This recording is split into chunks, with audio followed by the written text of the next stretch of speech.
आउँछ नि हैन किन आउनु मलाई म पहिला बल्छु नि ल्याइदिनु न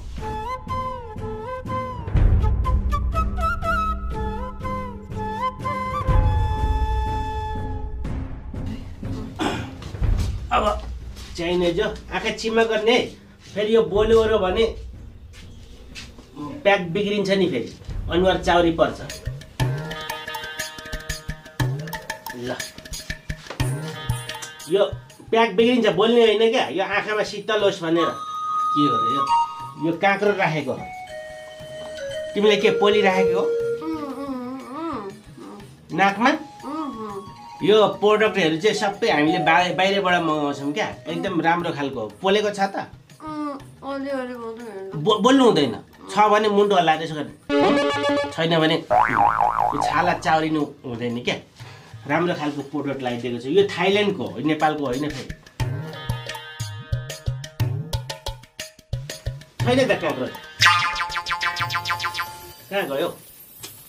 नहल्लिम न हौ हल्लियो भने बिग्रिन्छ क्या नहल्लिमै ल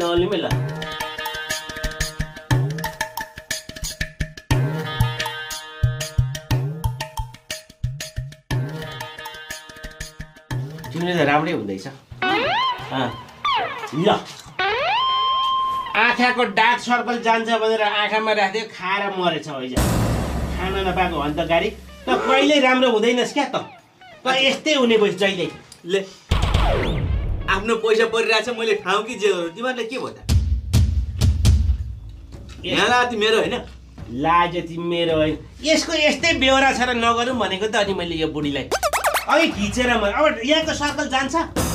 पैसा तिरेको छु के कराइराको कता हल्ला गरेको ल इन्जरको त बाँध्ने ठाउँ जस्तो पो लाग्यो त्यो खानालाई ल्याएको होइन भो तिमीहरुको यता जाबो चाहिने यो चाहिए हैन मेरो जुत्ता कहाँ गयो जा मान्छेलाई म के का बसन खुरखुर बोले हुन्छ यस्तो जाबो के का बल्छी कहाँ गयो त मुखै नबुझिकन के को पुस्छ त्यो मान्छेको जात होइन कि त्यो माछाको काँड भनेको त्यही हो के भयो आँखामा त्यो डार्क सर्कल जान्छ भनेर राखिदिएको काँक्रो कपाकप खाइरहेको रहेछ अनि त्यसलाई नकराएर के गर्नु मैले अनि मुखै नबुझी त्यतिकै हिँडेको